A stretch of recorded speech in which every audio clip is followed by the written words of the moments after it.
Their fairy tale wedding was an international event, but behind the scenes, the royal couple was anything but joyful. The Princess of Wales struggled to fit into her new role and found no support from her husband or his family. Even two beautiful children couldn't save the doomed union, especially when the marriage had an unwelcome third participant. This week's episode is Princess Diana, Part 2.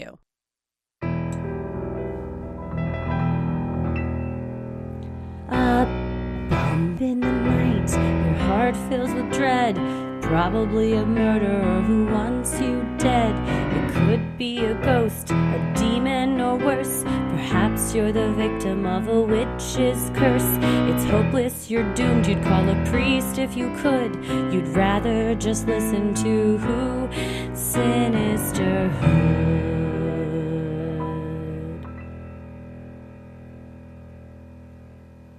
I'm gonna kill you. Well, I found out what's better than eBay. What's that? My mom's house. Oh, do you have the tin? Let me see it. I have my royal tin. Oh, I like it. What does it say? It says, the marriage of the Prince of Wales and Lady Diana Spencer, 29 July 1981, and it has a picture of them in their wedding outfits. Diana is sans veil, but Charles is looking doofy. Hello. That is. And Diana looks very elegant. Looks fantastic, yes. Hair's on point. Eyes. It is a tin mixed fruit flavored sweets. It's a travel sweets tin that legend has it my aunt got on a trip to the UK. It says it's made in Waterton, Bridgend, Glamorgan, UK. Wow. Manufactured by Smith Kindon Limited. So my aunt got this when she went to the UK and brought it back and gave it to my grandma. And then my mom inherited it. She was keeping buttons, I think, sewing implements in it. And she sent me a picture and I said, can I have that? And she said, yeah, just you need to give me one of your tins. And I said, I have no tins at my house, but I bought 10 tins off of Amazon. 10 tins. And I had them shipped to her house. And guess what else I have? Uh-oh. What? The CD single of Elton John's Candle in the Wind. It is the Candle in the Wind 1997 version. Yes. Have the whole CD. Oh, yeah. The B track is something about the way you look tonight, but this is the... Also a great song. Remember when you bought CD singles? What the hell? It's just $2. I remember when you bought cassette tape singles. There you go. Well, and they came Elton in the cardboard sleeve. Like a... that's it? It wasn't, no plastic? Yeah, it wasn't even a plastic thing. It was just a cardboard sleeve. I remember I had Nirvana. Oh, yeah. And then I had Guns N' Roses. I had several. Rock and roll. Yeah. November Rain. It's rough, though, if it's a tape, because you play November Rain, you rock out, and then it's over. You gotta rewind it. You can't just hit back. You gotta rewind it. Kids today will not know what that was like. They just put the loop button on their little iPods and let it go. I watched a TikTok the other day where this mom was showing her Gen Z kid a Discman. Oh, nice. And she hands him a CD and the Discman, and he goes, how do you watch it? Like he had no idea what this was. And she's like, we used to walk around and hold these and listen to our CDs on this. Skip your songs. And it blew his mind. I can't wait. Man, I can't wait to show my kids all the weird shit that I've accumulated. Oh, yeah. And then imagine what kids are into now.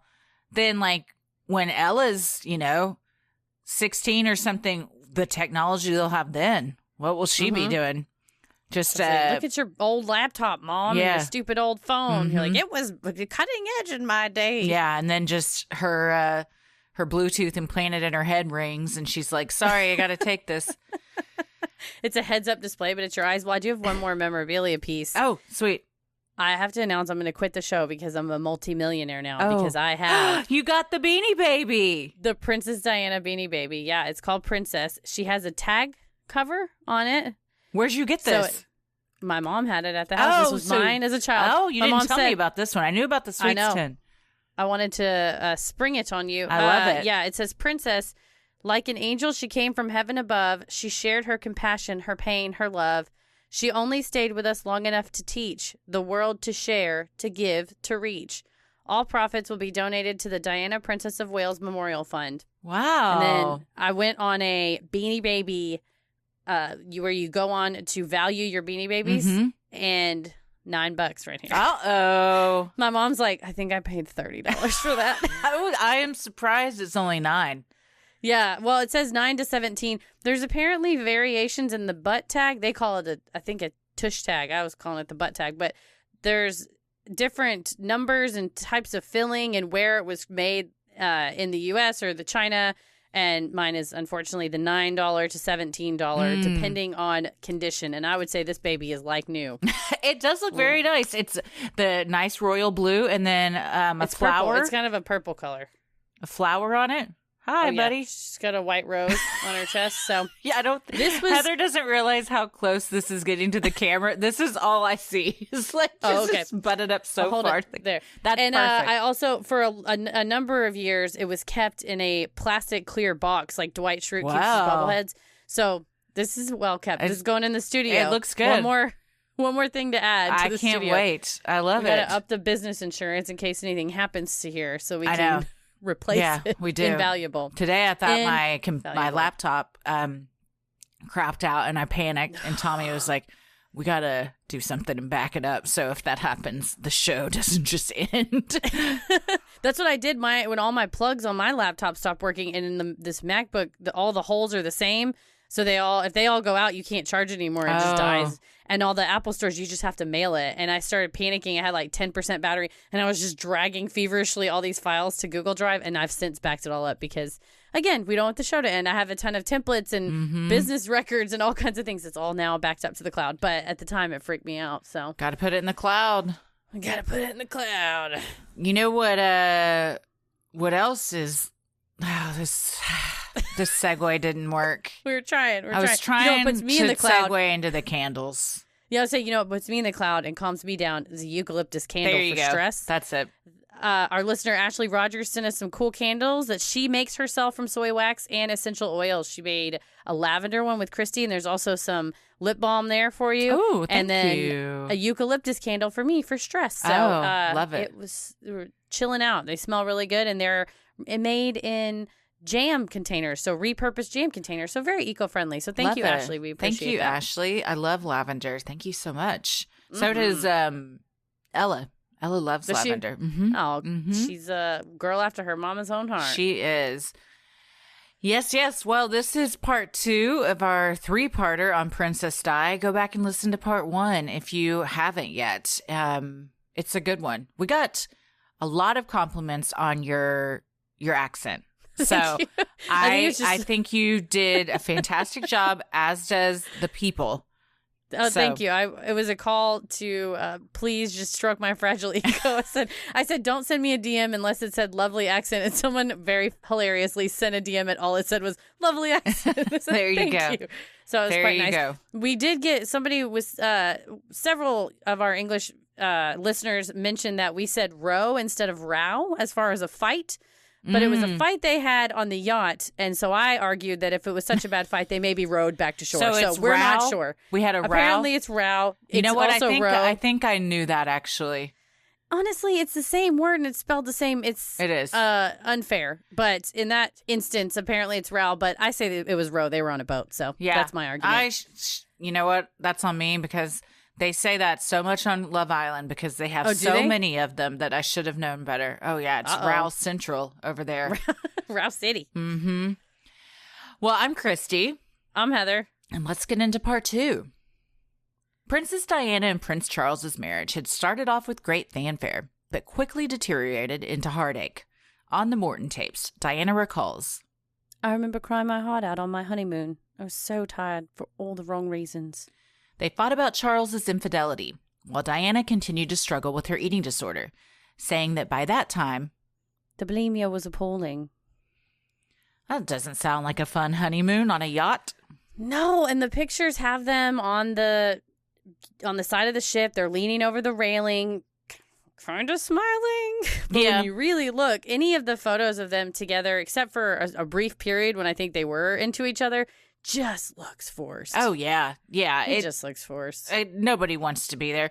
We talked last time about how the pictures of Camilla fell out of his diary in front of Diana. And then also, he was just openly wearing cufflinks that Camilla had given him that had they called each other Fred and Gladys, I think. Okay. Were nicknames. Were these the CC ones where it was intertwined C's? They were, maybe it was those. They also had other ones that were like F and G, and he had given her a bracelet with those that she openly wore in front of Diana all the time. I think the cufflinks, you're right.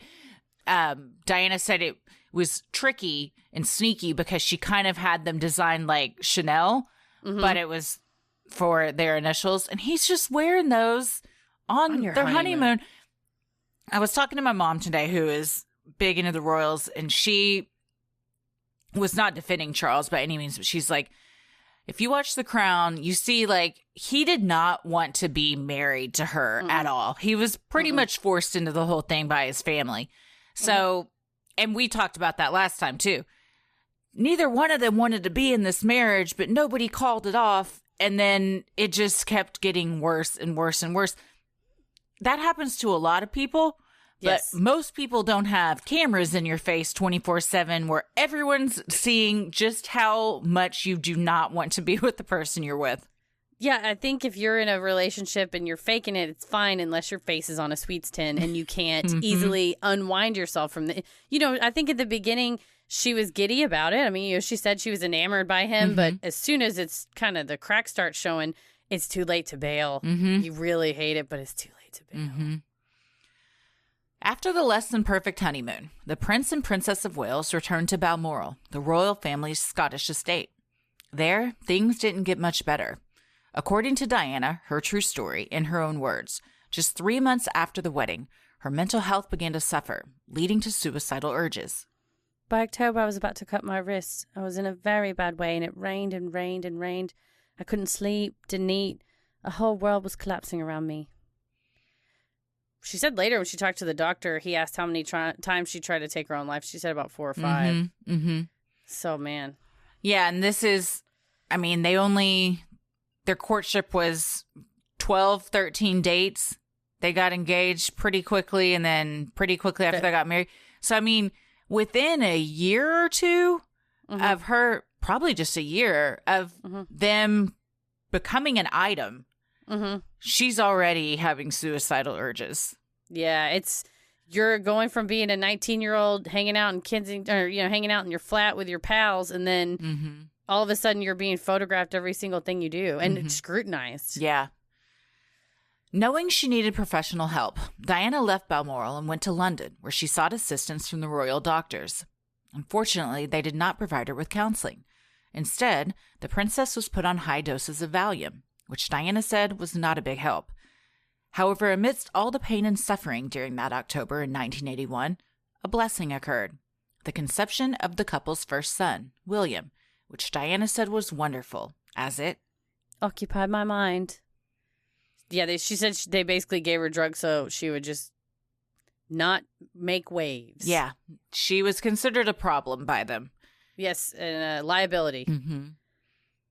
Diana was terribly ill throughout her pregnancy, with bulimia and morning sickness, but was still expected to carry out her royal duties. In the Nat Geo doc, Diana claims the royal family saw her sickness as an irritation, making it known that Diana's a problem. Her husband appeared to agree. On one of their tours, Diana was feeling particularly ill before greeting crowds. She was sick, exhausted, and just wanted to stay in the car and rest. Charles, however, was all business, telling her, "You've just got to get out and do it." There's no sympathy from really anyone. They, obviously Charles can never say he's been pregnant, but to them there's tons of times none of us want to do this, but it's part of the job. So you just, you have to get out there and do it. It didn't matter that you were sobbing like uncontrollably in the car, could barely keep your eyes open. It's like, nah, you need to get out and do this. Yeah, I mean, being bulimic when you're pregnant, I don't know. I didn't read anything about if the doctors were really treating her for that. I don't know if it was terribly well known at that point, because eventually it became pretty well known in the family that she, you know what? I think by this point, yeah, because Charles had told his mother, the queen, because she had said, oh, that's why you're having marital problems. So everyone knew. but I don't know if she was being given vitamins or something to supplement, like being able to sustain the pregnancy and get the nutrients she needed. Yeah, it wasn't until I think the early 1990s, late 80s, after both the kids were born, that she finally got the bulimia under control. She finally took steps to go to a professional who doesn't just drug you. Miserable and sobbing back home, Diana told Charles she was desperate and sad. Unflinching and unmoved, he replied, "I'm not going to listen. You're always doing this to me. I'm going riding." In response, the pregnant Diana threw herself down the flight of stairs, causing bruising around her stomach. The queen, who was on premises, came down to find Diana and became terribly frightened. However, when Charles got back, he was dismissive. I have never been pregnant, but I imagine it would take a very deep, deep sorrow to want to hurt yourself in that state. It's a hard thing to wrap your head around. I did read that she said she knew she wasn't going to lose the baby, so of course you should never throw yourself down a flight of stairs if you're pregnant, but if perhaps she did it in a way where she thought it was going to be okay. I don't know. I mean, she still did have bruising and stuff on her stomach, so she must have hit her stomach somehow. Yeah, she said the queen came out and was shaking. She was so scared about what was going on. And obviously, they called the doctors and everything. And Charles gets back and he just couldn't have cared less. Nah. I get the impression from his reactions to stuff that he just thought she was a drama queen. Yes. And instigated these fights and brought on problems just to like get a rise out of him. And he never really took her seriously. It seemed like he wanted her to think, this is the way the world is, right? We cheat on each other. It's fine. People don't get upset about it. Why don't you understand that? Why do you keep freaking out about this? And she was 19. No, first of all, nobody told her all that. Second of all, she didn't have the experience in that world where everybody apparently was cheating on each other to know that it was the norm and get used to it. So I don't think that was a fair response on his part to say, come on, kid, get with it. Get with the program. This is how we do it. This is how we treat people. I think he resented her as well. He was forced into this marriage, ostensibly by his family, and wanted to be with Camilla. And he just saw her as this thing he had to kind of put up with when his heart was in another place. And true, even though it couldn't have been less of Diana's fault, he took it out on her. The family reported it to the press as a fall. Diana felt utterly helpless and alone, telling Morton, "I knew it was wrong with me, but nobody else around me understood me. I needed rest and to be looked after in my house and for people to understand the torment and anguish going on in my head. It was a desperate cry for help. I'm not spoiled. I just needed to be allowed to adapt to my new position." As the pregnancy continued, Diana had to eventually be induced because she couldn't handle the pressure from the press.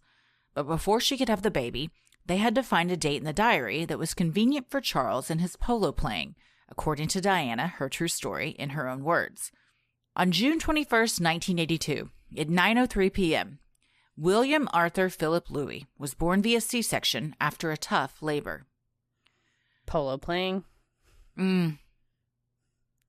Interesting priorities. Yeah. I looked, and even from what I read, most things said they had never really announced when the actual due date was for obvious reasons. So no one knew exactly how early this was that she was being induced. It couldn't have been too terribly earlier. They wouldn't have done it. And he seemed to be a good-sized baby. But yeah, she just couldn't handle her every move being tracked going out, because it's also even scarier when you're pregnant and you're 9 months pregnant and you're wobbly and, you know, I mean, just thinking like if something were to happen, like I can't just run and get away. Like I'm not as quick as I would be if I wasn't carrying this baby. So if they're in the car trying to run you off. Yeah. So I get it. I get that she was like, I just can't do this anymore. The birth of a baby boy was not only a joyful event for the royal couple and family, but also for the entire country. Thousands had been waiting in the rain outside St. Mary's Hospital in London for the big moment. Others gathered outside Buckingham Palace, where it was tradition for the handwritten birth announcement to be posted on the front gates. When it was finally announced the second heir to the throne would be a prince, the crowds erupted in cheers. The next morning, the royal couple posed outside the famous Lindo wing doors at St. Mary's, giving the press the opportunity to capture the first images of the new family. This would become a tradition that most modern royals still honor today. Very iconic photo. Yes, I didn't realize that they were the first ones to do that. I didn't either. She was also the first royal to give birth in a hospital to an heir to the throne. Oh, versus at home? Yes. Up until then, they had all given birth at the palace, and she wanted to break tradition and not do that. Since then, Kate Middleton and Meghan Markle have both given birth at the hospital. So she kind of set the tradition for a lot of more progressive things within the family that are still done today, except Meghan and Harry did not do the traditional photo outside the hospital. They did a photo shoot 2 days later. And I don't imagine that they will with this one. No, probably not. No. They will be in Los Angeles or California.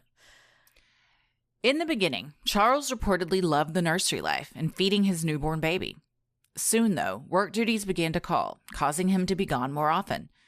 Meanwhile, Diana suffered from postpartum depression and continued to struggle with bulimia. Things became even worse when it came time for Prince William's christening. Diana recalls on the Morton tapes how no one took her or the young prince into account on the special day. Her opinion was never asked on the details of the event, including what time the christening would take place. Diana was simply told when she and the baby needed to be ready. Inconveniently, it was during his feeding time, resulting in a tear-filled ceremony. The footage of this was like an absolute nightmare. Total nightmare. The baby is screaming, and they'll put it in the arms of some royal, not really a close family member, but someone who's like, I'm going to get my photo with the baby. And the baby is screaming in their hungry. face. He's hungry and tired. Miserable. And then they'll hand him back to Diana, and she'll stick her little pinky in his mouth, and he'll just start sucking. And that's what you do to pacify them if you can't feed them. And she said she, as usual, just tried to stay out of the way and not because she felt like a complete outsider.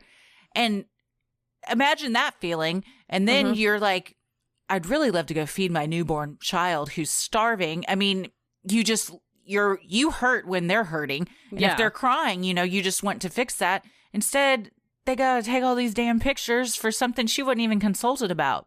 And everyone seemed frustrated at the baby crying. And I imagine as the mom, you think, yeah, I'd like for him not to be crying too, but you're making us both be here and we don't want to be here. Yeah. So and we're all going to suffer. They're because probably of you. also frustrated with her because somehow it's her fault. For sure. All the time. Mm-hmm. In April of 1983, the couple toured Australia. It was here where a new layer of problems arose. While Charles had grown accustomed to being the center of attention, the focus now seemed to be elsewhere. Hundreds of thousands of people were waiting for them, and they wanted to see Diana, not Charles. Diana's rapidly growing popularity became apparent, and this did not sit well with her husband. According to Diana, her true story in her own words, Diana said Charles became jealous and took it out on her.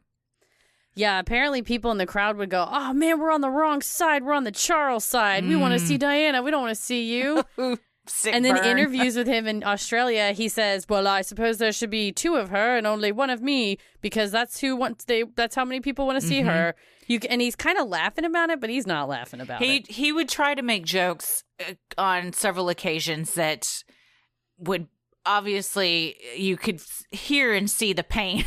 They're like all comedians. There's some pain behind those jokes. Truth in comedy. Yes, and he could not stand that they liked her more than him. What is it on Big Daddy? We wasted the good surprise on you. They're screaming and they're like, oh, it was Charles. We don't want to yell for you. We want to yell for Diana. But she tried to tell him, you're the prince. Whoever you married would get a ton of attention, right? People would be looking at their outfits. They'd be looking at how they acted.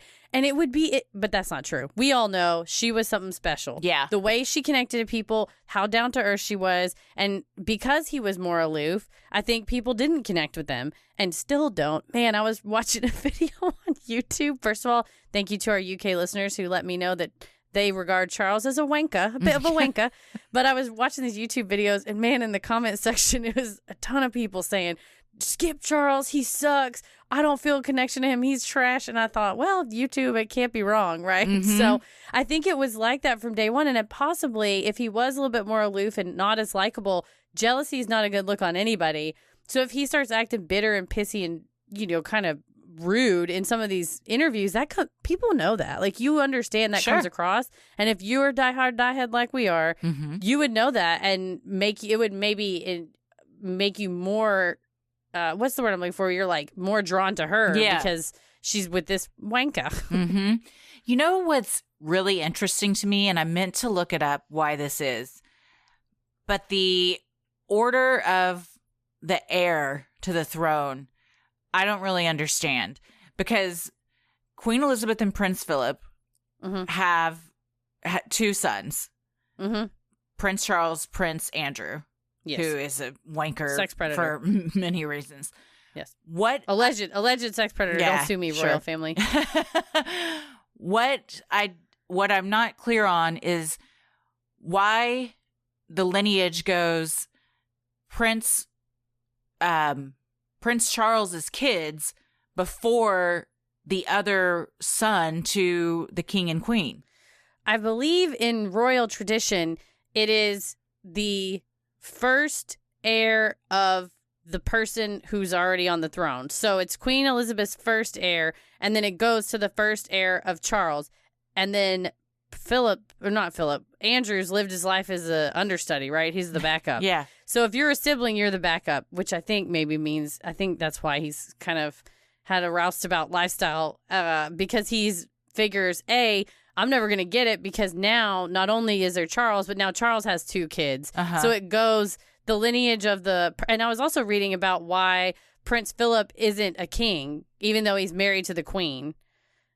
Why is that? So, because they got married after she was the queen, and you only become, and also he's not from the stock. It was a Wikipedia article. I didn't memorize it. All right. I don't know this stuff. It's hard. I will read things and then immediately I think I cannot explain what I just read. But I did I started reading about his background and, where he grew up and everything. It was interesting. But that it goes by the lineage. And so obviously Camilla would never be the queen, but she did get a royal title. But then Kate Middleton will be the queen, but she'll be called Queen something. It's got a special thing after it. Well, because Diana would have been a queen. But it's got a name after it. It will be Queen Catherine. Queen Consort. That's the word. Okay. Queen Consort. So, yes. Queen Consort, Kate Middleton. Yes. As the wife of the reigning monarch, you are known as Queen Consort. Okay. But to most of the world, they'll call her Queen Catherine. But as Queen Consort, your job is to support the husband in the duties as queen. So it goes, the heir is, well, technically Prince Charles, but he's probably going to get skipped. So then it goes Prince William. Yes. And then it's, I forget their first kid's name. The boy, then Charlotte, then Louis. In that order. I believe that is correct. And then it would have Prince to get... George. George is the kid's name. George, yeah. So Harry will never get it. I think unless William is... Something happens to William. Yes. But even then it wouldn't go to William's kid? I believe that is correct. Again, so something would have to happen to the entire family, which it's kind of like in the U.S. If the president dies, then the vice president gets it, and then if the vice president is the Speaker of the House, and it goes down from there. So there's an order of succession. What's interesting is that kids can jump ahead in line of older kids. Like William's kids will be above Harry. Even though Harry, you know what I'm saying? Yeah. Or like Charles's kids got bumped up in the line ahead of the actual offspring of the king and queen. Yeah. It's a whole thing. It's interesting. I'm sure we're going to get a lot of messages about why this is, but yeah, an explanation. Mm-hmm. Well, I'll tell you what, they stripped Diana of her title, so they did. Yeah. That's true. I'm still bitter. Diana said in Morton's book that the years between William and Harry being born were total darkness. I blocked it out. Such pain. By then, Charles was incredibly jealous of Diana, and they had grown apart. Diana told Morton, "One minute I was nobody, and the next minute I was Princess of Wales, mother, media toy, member of this family, you name it. And it was just too much for one person at that time. However, the impending birth of a new baby can do wondrous things, and for a time, it did just that for Diana and Charles. In the 6 weeks leading up to the birth of their second son, she and Charles were the closest they had ever been. Photographs show her cheering on her husband at polo matches and kissing him on the lips, looking quite smitten. Yeah, it's such a strange set of pictures to see. Smiling at each other versus a lot of the other photos, especially even before the kid was born or even when William is really small. They look, again, sort of bitter and irritated with one another. And yeah, he was. I mean, she tried really hard too. And she always said she just wanted him to say, "Good job, I'm proud of you." And he never said it. She learned Welsh to give a speech in Welsh, and he wouldn't even say, "I'm proud of you." So you can imagine somebody, she said, anytime I tried to rise up, he would crush me back down. So that's, and her voice, you notice she's kind of down. Her language is down. She's quiet, soft-spoken until later. And you can imagine that's what being in let's just say it, an abusive relationship will do that to you. But for this, and again, an abusive relationship, sometimes things seem like they're great. That's true. Yes. And, as maybe like in any regular relationship, you're like, oh, we have a baby coming. What a wonderful thing to look forward to. And things get better for a while. But just like with the peasants, it usually doesn't last. Doesn't save it. Their second son, Henry Charles Albert David, was born at 4:20 p.m. on September 15th, 1984. Throughout the pregnancy, Diana knew the baby would be a boy, and knowing Charles wanted a girl, didn't tell him. According to Diana, her true story in her own words, upon seeing his second son, Charles said, "Oh God, it's a boy." But later, Harry grew closer to Charles than William.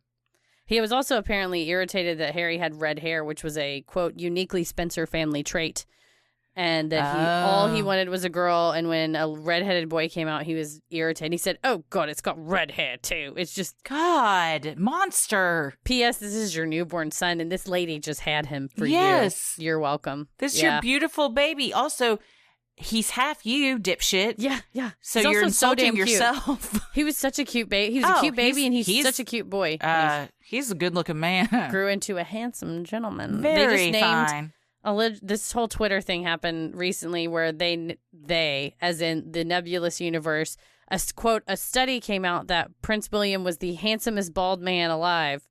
First of all right, no, he's just not. First of all, I'm trying to think of other bald men. They were listing Jason Statham, The Rock, sometimes. Yeah, The Rock's real hot.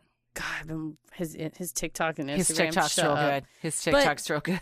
Apparently, I learned that it was a hair implant company used Google searches, and they typed in Prince William sexy, and the most Google searches came up. But when you search Google, it doesn't have to have all those words on the page. So because there were more articles about Prince William than these other people on the list, they deemed it that he was the sexiest bald. It was all that to say, it was... that seems like not really solid science. Not scientific, methods there to determine. So people said it was but it did achieve its goal, which was to get more clicks to that website for that hair implant company. No, there you go. Stanley Tucci took umbrage with it. He felt like he was hotter. Oh, I think I've told you that I have a thing for Stanley Tucci, haven't I? Well, I don't, maybe. I don't know. I do like him, though. I don't know what it is. There's something about him. Is he in the Princess Diaries? Yes, I think so. Is he the one? He's in the other one. He's in Devil Wears Prada. That's the one I'm thinking of. Yeah. That's the one. Yeah, he could get it. Almost immediately after the birth of Harry, Diana and Charles's marriage completely fell apart. She continued to struggle with bulimia and began seeing doctors. Diana recalled to Dr. Colthurst during their secret interviews that the Queen indicated to Diana that her bulimia was what was causing the marriage problems. Diana believed that rather than causing the problems, her eating disorder was a symptom of the unhappy marriage. You're getting cheated on, you're getting disrespected, you're getting pushed down emotionally, and then you have the audacity to struggle with it in an unhealthy way, and your own mother-in-law / probably the most powerful person in your country basically says, it's kind of your fault. Mm-hmm. Yeah. And she knew because Charles told her. Yes. So then some things just don't need to be shared with the entire family, but I think they don't really have boundaries like that. Mm-mm. And he also, Charles, went to his dad and was all pissed off that he was having to marry Diana, and he wanted to be with Camilla, but also, you know, be a bachelor still. And his father supposedly said, if it doesn't, give it 5 years, and if it doesn't work out, you can get divorced and have your bachelor life back. So, wow. Everyone knew from the beginning, this is doomed. Nobody wants to be doing this, but I'll be damned if anyone said, you know what, then maybe we should just call this off. Yeah, let's let her be free and live her life. Mm-hmm. Diana was isolated, never leaned on anyone, not family or friends. When she sought support from her husband, he became irritated and dismissive. 5 years into the marriage, in a desperate plea to be seen and heard, Diana took a penknife in Charles's office and scratched herself down her chest and both thighs. As she stood there, bleeding, Charles did nothing, according to Diana, her true story, in her own words. I think, too, for at least if you're in a bad relationship, it's one thing if you're fighting and there's passion, but it's hard when you are asking to be recognized, seen, given a shit about, and he just stares at you. There's nothing more infuriating to me than wanting some kind of validation, reaction, and you are just treated like you're not even worth that. Mm-hmm. And she said in those tapes later that when she was a kid and dreamt about her future husband, she said, I dreamt it would be sort of a father figure, somebody that was very caring, somebody that would take care of me and would say, job well done, and would make sure I had everything I needed. And this is the literal opposite. It's somebody that never says job well done. And when she's clearly needs a lot and stands there, stares at her, and probably then goes hunting with his lady. Yeah, this is what I mean. I think he just thought she was dramatic, and they're having an argument. She picks up this penknife, starts cutting herself, and it just irritates him that now I've got to deal with this. You're just a big drama queen. You're doing this for attention. You're so selfish. He would tell her she's selfish all the time. Mm-hmm. She is standing there to self-harm. That, I mean, full stop. You need help. You need to talk to someone. You need to be, you know, of all the people, your partner should be the one to get you that help and be there for you. And she just, nothing she did. She's crying out to him any way she can. She's throwing herself down the stairs.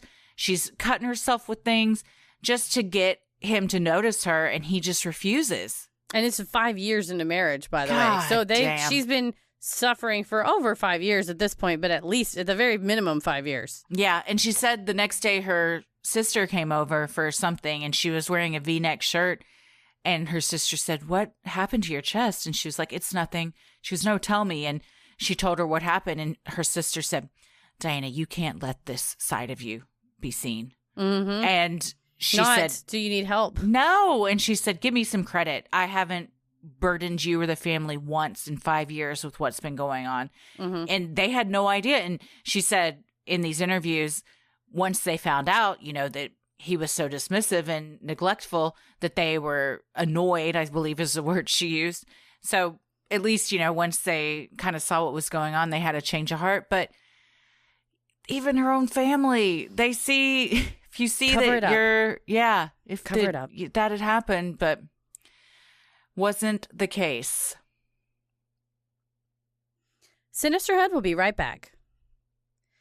This show is brought to you by our new sponsor, BetterHelp Online Therapy. We try our hardest to take care of our bodies, but what about our minds? Without a healthy mind, being truly happy and at peace is hard. The good news is therapy works. There's a misunderstanding of what therapy is. It can be whatever you want it to be. It doesn't have to be sitting around talking about your feelings, or that's exactly what it can be. It's up to you. I have used BetterHelp. I got paired with a really awesome therapist who had a PhD and was into yoga therapy and meditation and all the kinds of things I'm into. And it was all the result of a BetterHelp matching quiz. That's amazing. This year has been so hard for so many, and there's no better time to get help. Because when everyone is struggling with something, there's no more shame. BetterHelp is customized online therapy that offers video, phone, and even live chat sessions with your therapist, so you don't have to see anyone on camera if you don't want to. It is much more affordable than in-person therapy, and you can start communicating with your therapist in under 48 hours. Join the millions of people who are seeing what therapy is really about. It's always a good time to invest in yourself because you are your greatest asset. This podcast is sponsored by BetterHelp, and Sinisterhood listeners get 10% off their first month at betterhelp.com/sinister. That's BetterHelp.com/sinister. The two shining lights for Diana in an otherwise dark world were her sons, William and Harry.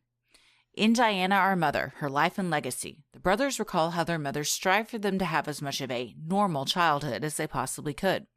She would take them out for burgers and to the movies and regularly attended their football matches. It was at these matches that Harry recalls his mom would sneak in armfuls of sweets under her clothes, saying, "Our mother was a total kid through and through." She seemed like such a, up until the kids are of age where, they're toddlers and they're going out and doing stuff, she seems miserable in all her photos. Mm-hmm. The pictures with her kids, night and day. She's glowing. She is. It's a light is just radiating from her. She has a genuine, huge smile.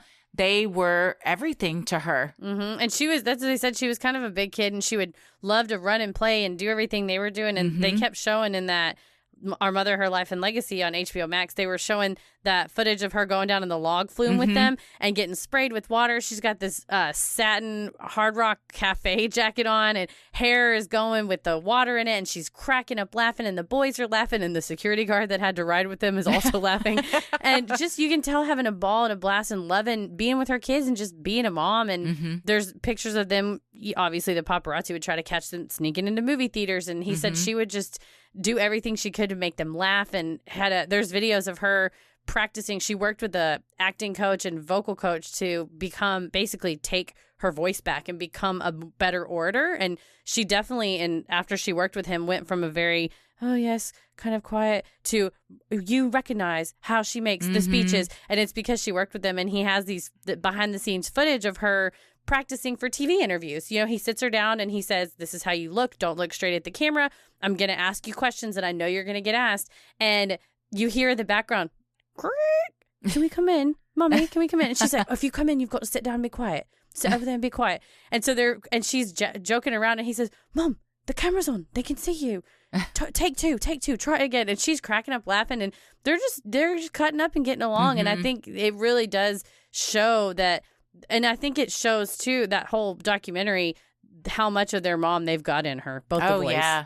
The documentary is, I cried. It's emotional. It's so emotional. It's very emotional. It's very well done. But yeah, they, not only were they her kids, but I think she finally had friends. Mm-hmm. You know, she had, of course they're her kids first, but she had somebody two people that she genuinely enjoyed spending time with, that she could now go do things with. And she didn't really have that before. It didn't seem like. It shows, too, the laugh that she does in this basically never before seen footage of her acting coach. It is remarkably different than any other laugh. She has a very like, ha, ha, ha. And that she's like, ha! It's very free and open. And it was so nice to see that she had this great relationship with their kids, and they were her, like you said, they were her everything. William fondly recalled her wicked and sometimes crass sense of humor. She would send him cards while he was away at school that he dared not open in front of classmates, not knowing what cheeky content might be inside. On the documentary, he recalls one of his fondest teenage memories from when he turned 13 years old in 1995. "When I came home from school, she organized to have Cindy Crawford, Christy Turlington, and Naomi Campbell waiting at the top of the stairs. I was probably a 12, 13-year-old boy who had posters of them on his wall, and I went bright red, and I didn't know quite what to say and sort of fumbled. I think I pretty much fell down the stairs on the way up. I was completely and utterly sort of awestruck." Can you imagine? That's such a good joke. That's so awesome. And then also, one of the head chef said he went to open the refrigerator And he said, there was the biggest set of boobs I've ever seen in the refrigerator. She'd ordered William for his 13th birthday a huge cake of boobs, a set of boobs, and it was just in the refrigerator. And she's very the cheeky. chef was like, what is this? And they're like, that's for William. He's like, oh, yeah, she was. She had a very, not bathroom humor even, just like kind of raunchy sense of humor. And yeah, God, if you're the Princess of Wales, that's not something you get to show often. It's true. But with two young boys, I mean, they won the lottery with that in a mom. While it was later remembered it was actually Claudia Schiffer, not Cindy Crawford, that had made the surprise appearance, William still cherishes the memory, telling the documentarians, "That's lived with me forever," about her loving and embarrassing and sort of, being sort of the Joker. Apparently, Cindy Crawford came to tea one Easter so he got to meet all the supermodels. Sorry, you had so many world famous supermodels visiting you that you confused who surprised you at your 13th birthday and who came for tea at Easter. Sorry about that. Like most mothers, Diana was also fiercely protective of her children, especially when it came to the press. Footage on the Nat Geo doc shows one ski trip with her boys where the press was unrelenting. Fed up, Diana approached one paparazzo and asked, as a mother, for them to let her family enjoy their vacation in peace. The cameras often upset William and Harry, and she had already posed for a scheduled photo shoot earlier that morning. Now, she wanted to enjoy a relaxing lunch with her kids. When the paparazzo told her he would leave her alone if she just gave him one more picture, she said, "Absolutely not," and walked off. This is pretty badass, this footage. They're having lunch at the ski lift. This guy's just will not let up. And she just gets up and walks, just staring him dead in the eyes, walks up to him, puts her hand up on his camera. And I'm like, oh, she's about to go off. But she's very calm still. She is. Could you please? We're just trying to enjoy and she's ski. Like, as a mother, she says that, as a mother, can you please just because especially William, the cameras would kind of scare them. And they scheduled, as they would do on these vacations or holiday, is they would schedule a press outing so the press could get all their pictures. And it was kind of the deal what they made with them. From this time to this time, take all the pictures you want and then leave us alone. And so they had already done all that morning. So they were supposed to be off limits. And this guy just wasn't having it. And it's like, what? Why do you need this picture? Yeah. What tabloid is, I guess you want to be like, I was the only one that got them at lunch or whatever, but also have a heart and be a human being and they're alone, obviously. Charles isn't there. The kids are upset. I think that's why I couldn't be a celebrity. I can't deal with all not having any privacy. Being hunted, but they got paid so much for the photos, and maybe you wouldn't get paid a lot for a plain picture of them skiing, but I wonder if as a paparazzo you're in your head almost like chasing a gambling high where you think, but I could be there when William falls and maybe he breaks a tooth, and I'm the only one that has the photo of him doing that, so I'm gonna sit here and hunt them because I'm gonna be the one that sees that one thing. Sure. But that's a sick way to live because there's a human being on the other side of that lens. What's that movie that's kind of like that, but it's about the news people that go after car crashes? Is it Jake Gyllenhaal movie? Yeah. Yeah, I don't know the name of it, but I know Jake Gyllenhaal's in it. It's the same thing. You're just like, want to be the first on the scene before medics or anything get there so you can get those gruesome pictures and sell them for a ton of money. Diana's popularity with the public had reached all new heights. The country was absolutely enamored with her. Known as the People's Princess, she was on the cover of the newspapers daily. The public saw her as warm, compassionate, natural, unpretentious, and a breath of fresh air to the often stuffy royal family. As the couple traveled the world, people would go absolutely wild when they saw the new Princess of Wales. Diana called it Marilyn Monroe publicity. She was bigger than Marilyn Monroe. Oh, I think so. The way that people lined the streets and screamed. There's one shot of them in D.C., and there were people over a block away, but behind a barricade, but to the point where they could see her get out of a car and walk into whatever building. And it was Elvis, the Beatles. They were just screaming themselves, crying, that's her, taking pictures with their old school, film cameras, just trying to say, I was there when we breathed the same air. Yeah. I think that's the one where the woman is saying, please look over here, please. Oh, it'll make my life if you just look over here. They said when they had William and they did the iconic photo outside, there was probably 20 press, 5 news stations, 30 paparazzi or whatever. When Kate and William presented George to the world on the same steps, they had to block off miles of the street because, the pictures are insane. Just thousands of press there and people that live there. Just, everybody with their phone lined up. There was a guy called, the Queen calls him the Union Jack Man, who I think he's like 85 and loves the Royals and tries to go to every one of the events they have. And he was there for all the presenting of the births and everything. And he's like, it's such a good thing for our country, for a baby to be born. And that's how so many of them look at it, that it's not just them that this is happening to, it's all of us. And that's, I think, why the Royals feel this duty to present the baby and let everyone in on their personal lives, because that's what they're these heroes and icons to so many people that kind of live vicariously through them and look at them as a kind of, what's the word I'm looking for?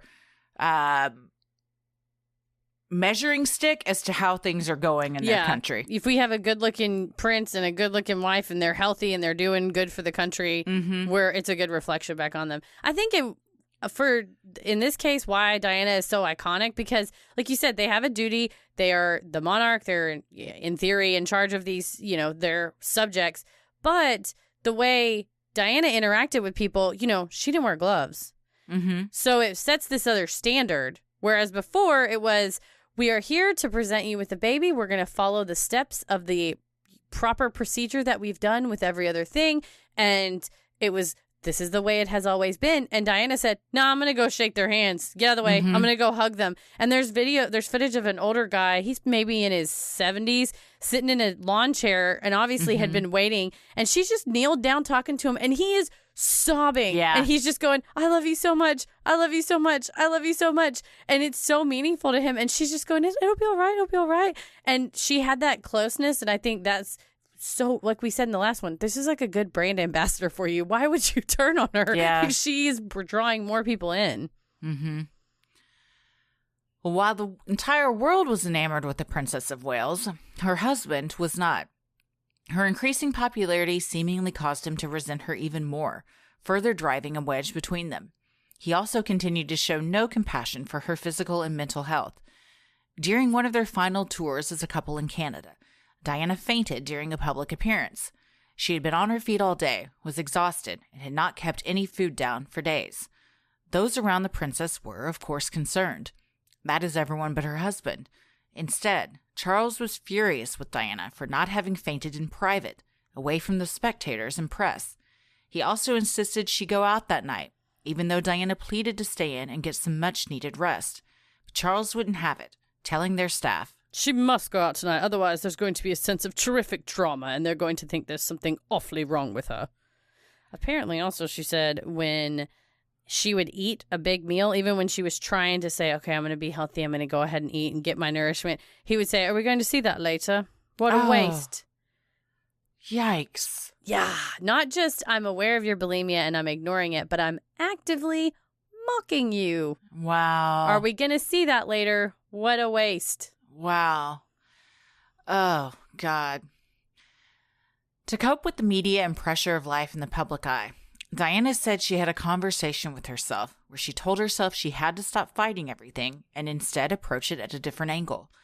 She decided to take her attention and role and use it responsibly, diving into her humanitarian work with a new resolve. Yeah, I think they were at Balmoral and William and Harry were playing in the stream, and she said she just gave herself a pep talk and was like, this is your life. You gotta go with the stream. At some point, if you say there's no getting out of this, resistance is futile. Yes, swim with the tide. Yes. One of the first issues Diana tackled as a working royal was homelessness in the UK. Photos in the documentary Diana Our Mother, Her Life and Legacy show the princess with her young sons, William and Harry, at the Passage, a homeless shelter in London.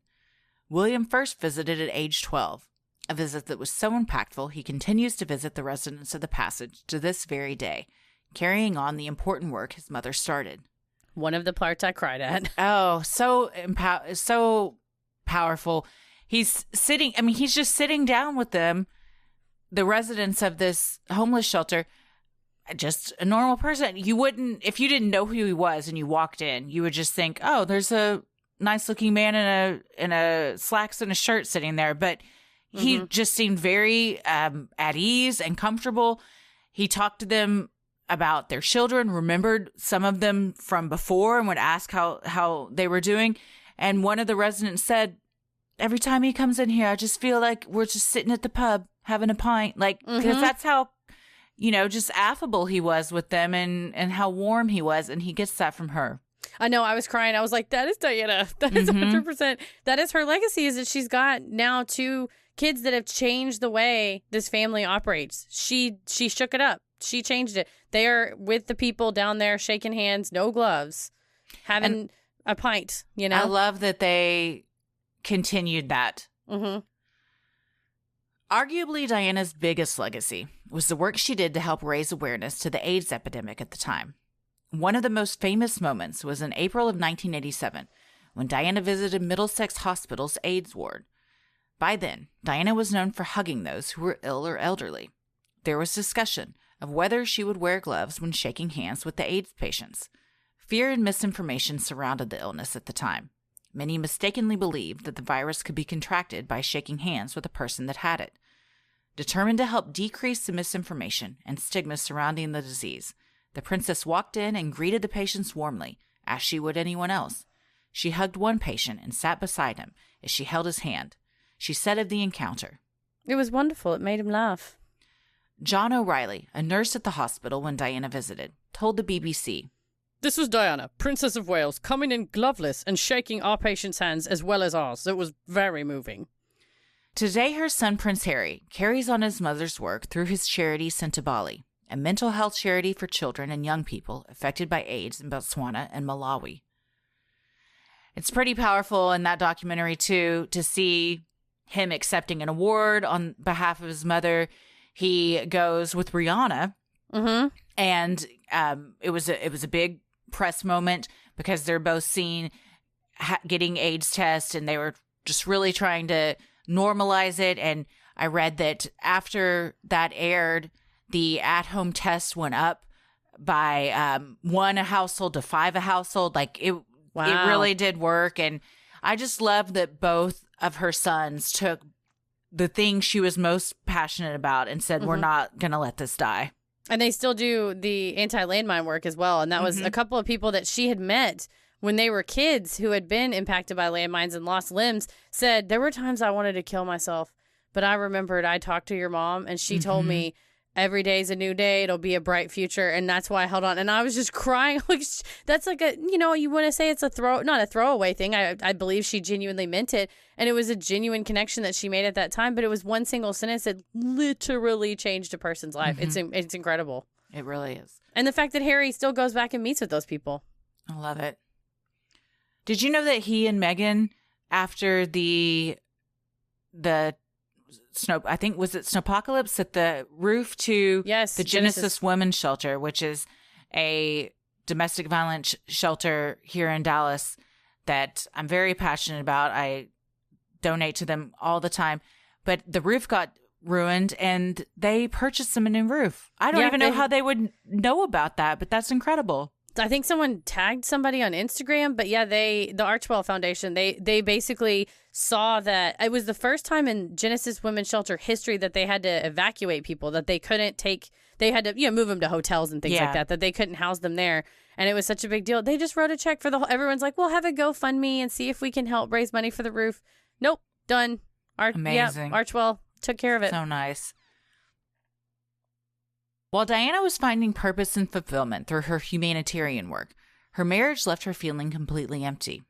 On the Morton tapes, she openly discussed the lack of intimacy between her and her husband, and how when they did have sex, it was very odd.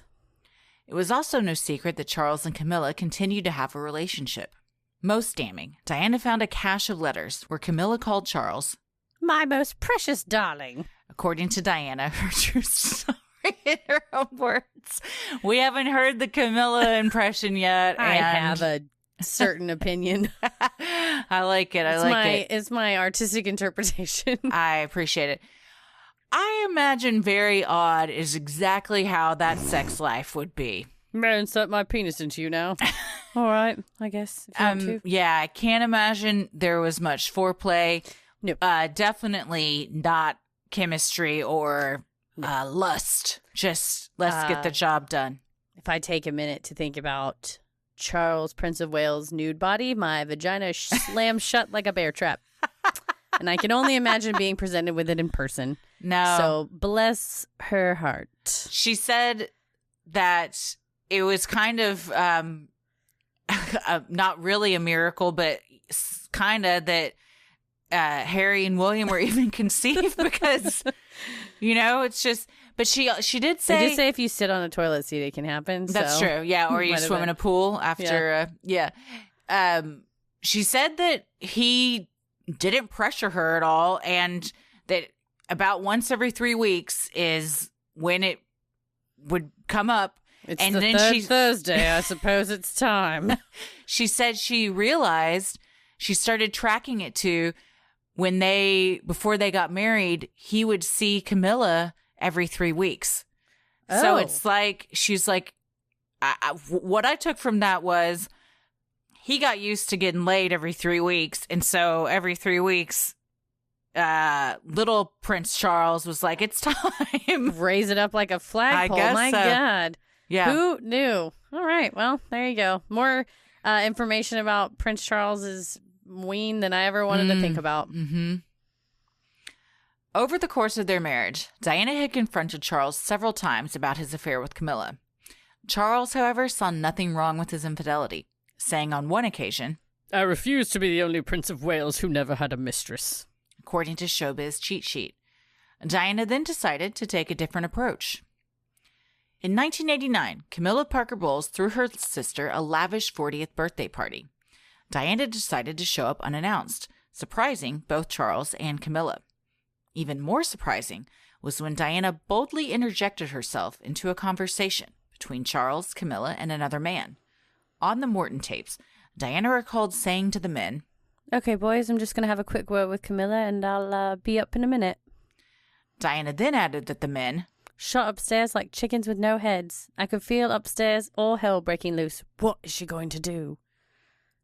I get joy thinking about how stressed out Charles was in this moment. Oh, yes. I mean, also, she said beforehand, she said, I psyched myself up something awful. I decided I was not going to kiss her on the cheek anymore. Mm-hmm. I was going to. And so she said she walks in and she said she stuck her hand out and shook her hand and she said, all right, step one, done. Mm-hmm. And then when they're up there at the party, she said, where's my husband? Step two, got her. Yeah. Corners are downstairs. And everyone, because everyone knew that they were having an affair. Mm-hmm. It was this huge open secret. And so they all said to her, Diana, don't go down there. Don't go down there. And she's like, I'm going to look for my husband. Mm-hmm. Yeah, And Charles apparently needled her on the way there, saying, why are you even going? Yeah. You don't even want to go. I think she was invited, but she had said, I'm not coming. And then she decided, no, I'm going. And had the driver take her. And he, the whole way there, was mad about why she was coming. Mm-hmm. You don't even want to go. Why don't you stay home? I got a reason. Yeah. Reason. Diana was admittedly terrified of Camilla, but said she remained deathly calm during the conversation. She said to Camilla, I know what's going on between you and Charles, and I just want you to know that. At first, Camilla acted like she had no idea what Diana was talking about. However, after a few moments, she all but admitted the affair, saying to Diana, "You've got everything you ever wanted. You've got all the men in the world fall in love with you, and you've got 2 beautiful children. What more do you want?" To this, Diana replied, "I want my husband." She then added, "I'm sorry I'm in the way, and it must be hell for both of you, but I do know what's going on. Don't treat me like an idiot." Mic drop. To apologize for that's, I mean, what a selfless person. I mean, she's pissed off, but she's also like, because the way she recounted it on the tapes, it didn't sound like she was being snarky. It sounded like she was genuinely saying, I know that this sucks for both of you because I'm here, but don't act like I'm a moron. It's everyone in this house knows that you 2 guys are boning. Yeah. Don't treat. I like the way she said, "Don't treat me like an idiot," and she just cornered her. And I think Camilla was probably shocked because Diana had been chin down, not saying anything, at least openly. And nope, not no more. Happy birthday, sister. Following a night filled with fighting and tears with Charles, Diana said she woke the next morning, feeling as if something had shifted inside of her.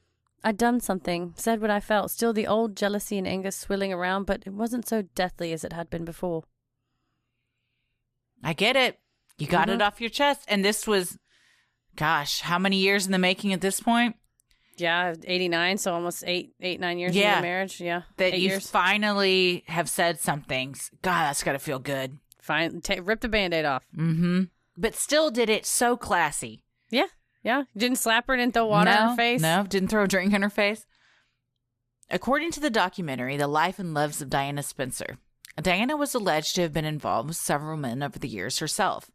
One was Major James Hewitt, a tank commander in the Gulf War. Another was an old friend, James Gilby. There were rumors the princess had an affair with Will Carling, a rugby player, and Oliver Hall, a handsome art dealer.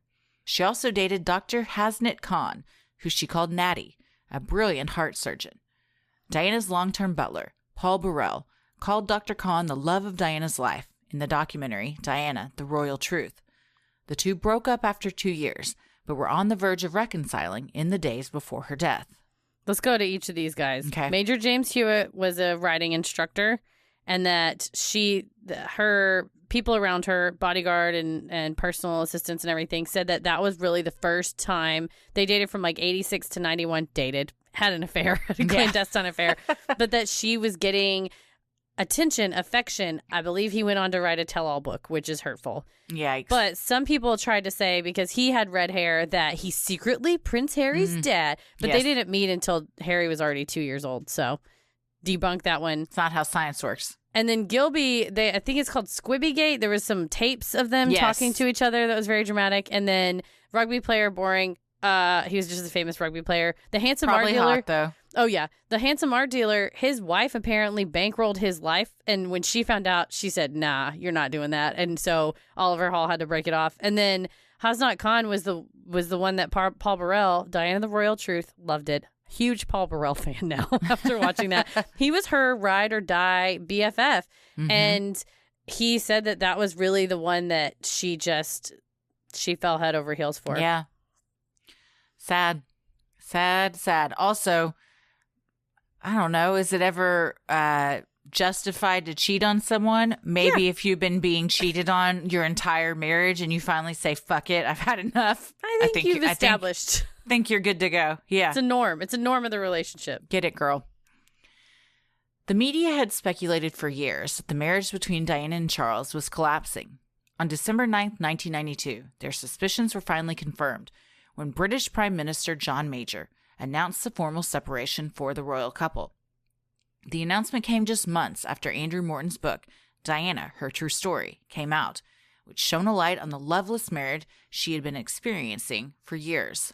Also watched an interview with Andrew Morton, his publisher, and James Colhurst on how they called themselves the co-conspirators, on how they got the book done and how Morton would basically, she told Colehorst, I want to tell my story. He found Andrew Morton. He knew him as a pretty Diana-friendly freelance royal reporter. And then they went to pitch the book to the publisher, who's like, this is not legitimate. There's no way. You're a scam artist. But when they took the tape recorder and had her voice answering Andrew Morton's questions, the publisher said, oh, shit, this is real. This is it.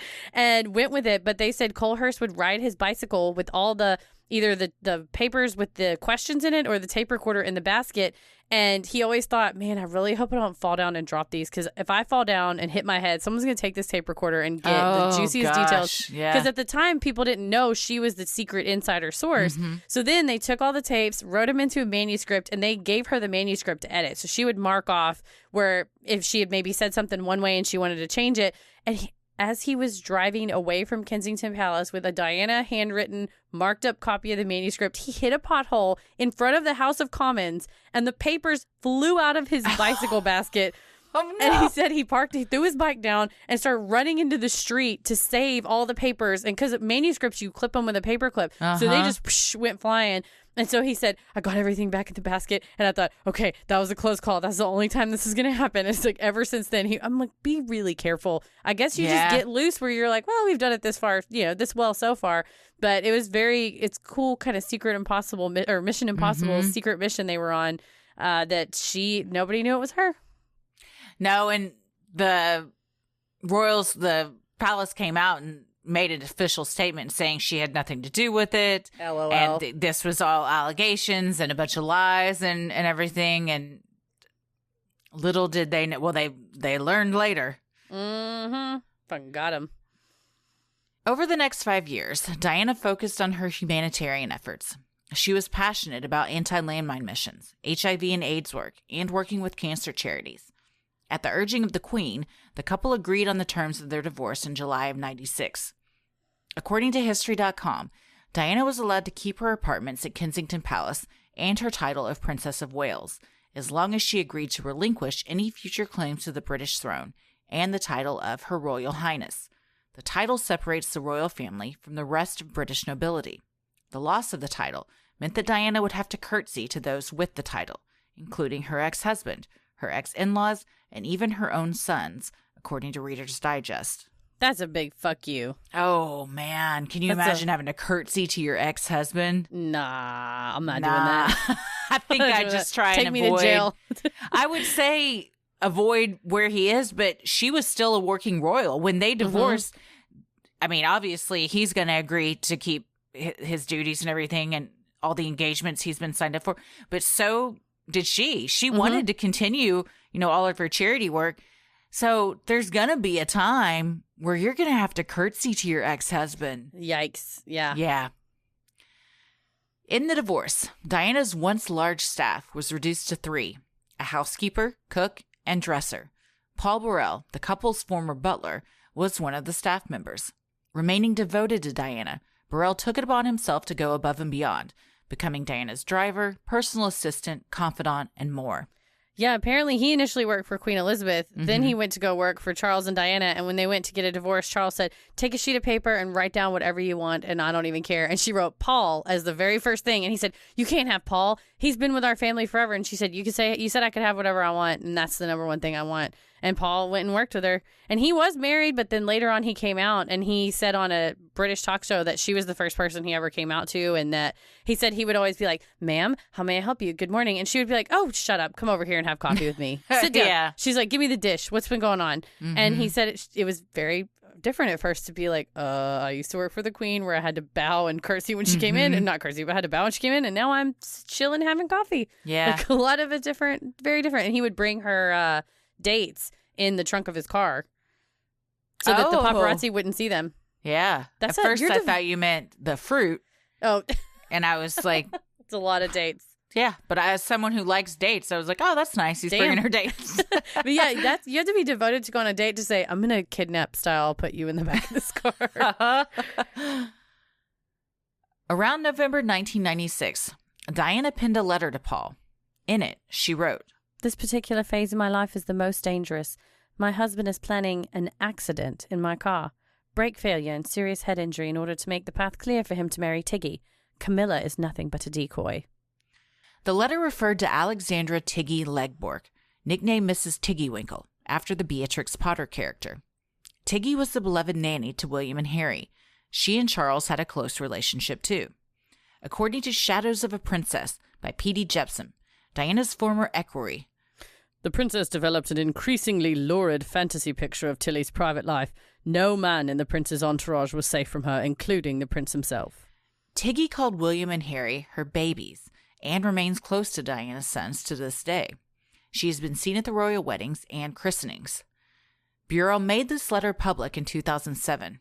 The words allegedly written by the princess would later be chilling.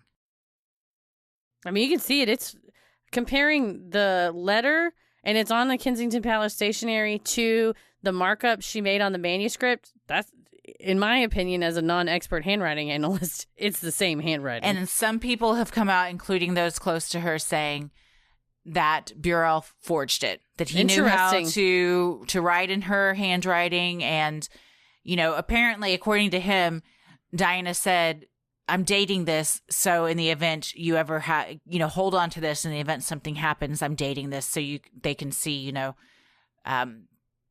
I was on to the whole situation. Who's to say I don't know. I don't know what his motive would be. But it's also weird that Tiggy's never referenced before. Yeah, if you look up articles, but it's not because I don't think Charles was really having an affair with her. I think they got along, and I think the kids loved her. She was she's, like I said, she's still around to this day. But in 99, she married some other guy. She moved off to Wales. They said she runs an Airbnb now, which I want to stay at. Yeah. And but I will say about Paul Burrell, he said in his Diana of Royal Life, or whichever one is his documentary, it's literally just interviewing him. He's like, she died in an accident. It's an accident. Yeah. He said she was paranoid. The letter was just, she was just saying that. So it's not like he released it like, this is the smoking gun that Prince Charles and the royal family murdered her. I think it was just because he initially had revealed it without the name, with the names blurred out. Yeah, he's come out and said, I know the royal family and have worked with them for years, and I not in a million years think that they had her killed. Mm-hmm. Charles would have never taken her away from the boys, and they just don't have it in them. In early August 1997, Diana accepted an invitation from Egyptian billionaire Mohammed Al Fayed to his home in Saint-Tropez in the south of France. There, Diana met her host's son, Dodi, and the pair hit it off.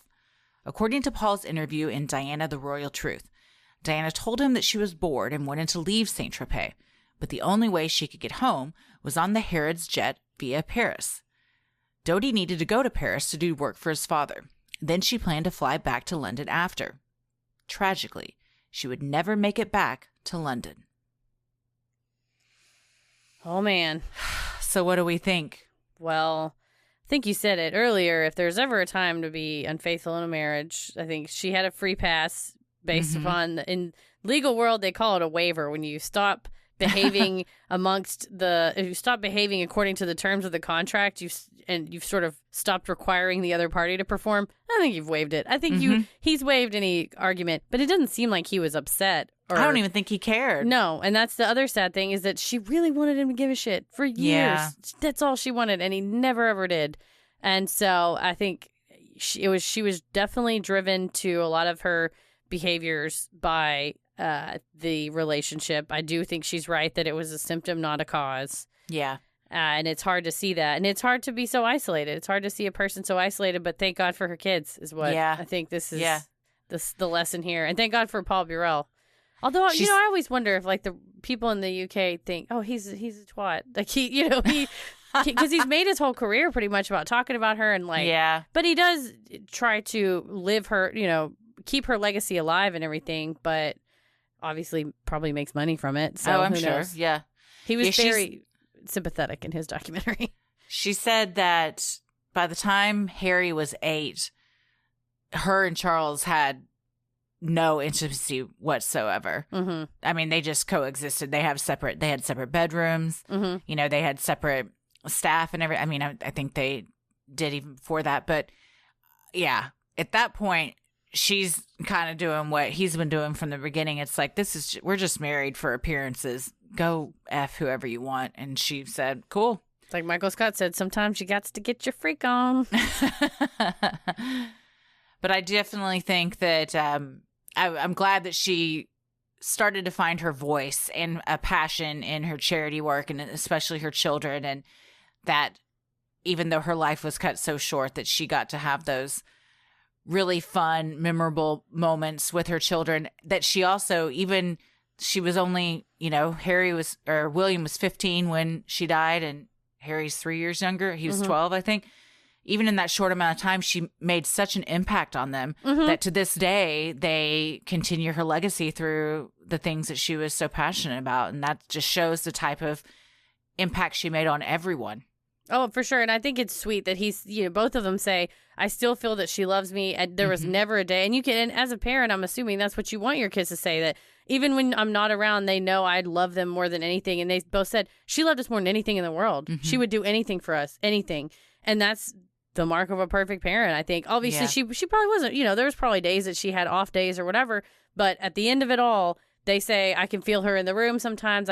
We make sure the kids see pictures of her. And I never, ever once doubted that I was the most important thing in the world to her. Yeah, they said they can still feel her hugs, that she just had these huge hugs to give them. And Harry said during his entire time where he and Meghan were leaving the family, and that he felt her presence there. And he, in that Oprah interview, he says, I'm so thankful that I had Meghan by my side, because as this has been so incredibly difficult, and to think of her going through it by herself back then, he couldn't even imagine what that pain must have been like. It's heartbreaking to think about your mom, all the pain she suffered, and how alone she was, truly. And even though her kids did bring her comfort, they can't. It's not the same as a spouse, a partner. No, and it shouldn't be. That sort of pressure and expectation shouldn't be put on a kid. Well, thank you guys. This is part 2. If you've made it this far and you still haven't listened to part 1, go back and listen to part 1. And part 3 will be out next week, where we'll obviously get into the accident and conspiracy theories and things that happened after that. For sure. It is. It's a deep dive into that, too. I'm glad we're spending more time on her life than her death, though. I think. Absolutely. I think that's the most important part. She was much more defined by the things she did in her life than her death.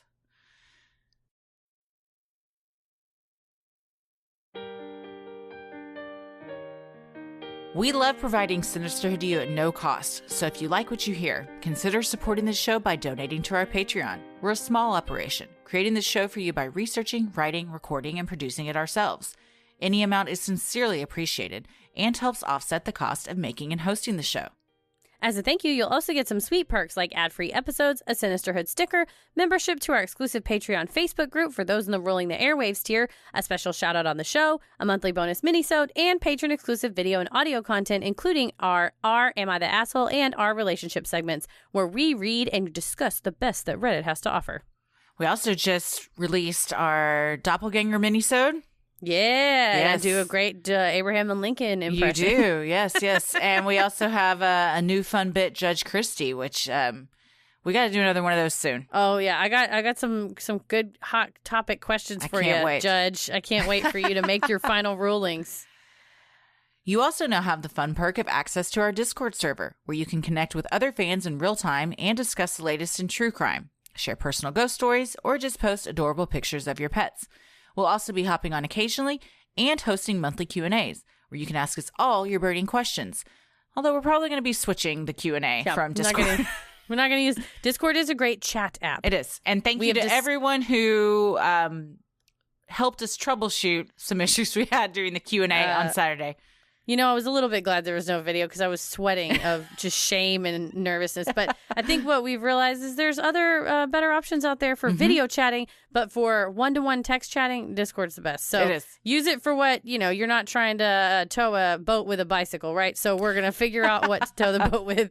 But the bicycle's great for a jaunty trip around the lake with friends. For our patrons not in the U.S., you now have the option to pay in pounds or euros, saving you the cost of conversion fee. Annual memberships for tiers are also now available. Those that select this option will be rewarded with a free month of membership. For more details on all of this and specific member tiers, visit Sinisterhood.com and click Patreon on the top banner. And make sure you stick around after our sign-offs to hear your shout-out. A lot of you asked me on my Instagram where I got my very sweet Donna Laser and the Meat Warlocks t-shirt. Well, let me tell you, if you want a badass Donna Laser and the Meat Warlocks t-shirt, and it says Meet the World, which I forgot about. Yeah. M-E-A-T, the world. Just like me, head to the Sinisterhood website and click shop on the top banner, and you can get swag like t-shirts, mugs, totes, and clothes for your kids. But let's be real, you want that Donna Laser t-shirt. It's the best.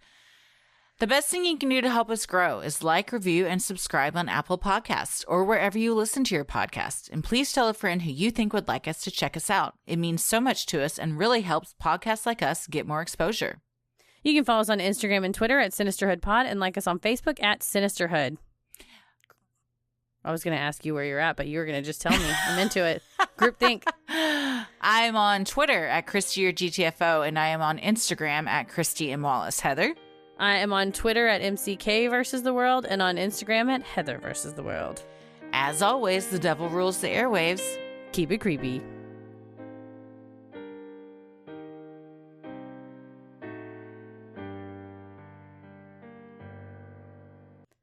Hey everybody, thank you so much for supporting the show on Patreon. Here are your special Patreon shoutouts. Caitlin. Allie Vetter. Megan Nichols. Brooke. Maria. Mayari Angel. Jasmine Cyrillus. Angelica. Renee Ketchel. Emily Starr. Liz Rutherford. Lucinda Storm. Kristen Crabtree. Destiny Powers. Emily Olson. Elise Fontaine. Lindsay Fix. Kyle Wolf. Virginia. Madison Jarrett. Rocky O. Alexis Schultz. Christine Schroeder. Jasmine Christine. Heather Suvaka. Sarah Shepard. Emily. Zach Wallace, my brother. I love you so much. Thank you. Viva Young. Debbie Weeses. Elaine Kloss. Megan Thompson. Scarlett Medinsky. Katie Haynes. Allie. Mary Glaze. Tosh Stokes. Tony Sampson. Sarah C. Abigail Stone. Amber Graham. Joku Moo. Melissa Dovey. Heather Bemis. Rebecca Andrews Murtha. Lisa. Melanie. Mary Claire. Courtney Bauman. Sarah Grogan. Alice. And Mary Bates. I have one more. Oh, yeah. My a person that I was in law school, she didn't go to the same law school as me, but Merity is a pilot, an amazing person, and we said Mara because Patreon cut it off instead of Merity. It's Mara''D. So I love you, Merity. Sorry about that from previously. She's like, I've been waiting for my shout out, but there was a glitch in the system. Gotcha. So sorry. Yeah. Thank you so much. And thank you to everyone for supporting us. We couldn't do this without you. We sincerely appreciate it, especially during these trying times. Stay safe, stay healthy, and keep it creepy. Sinister.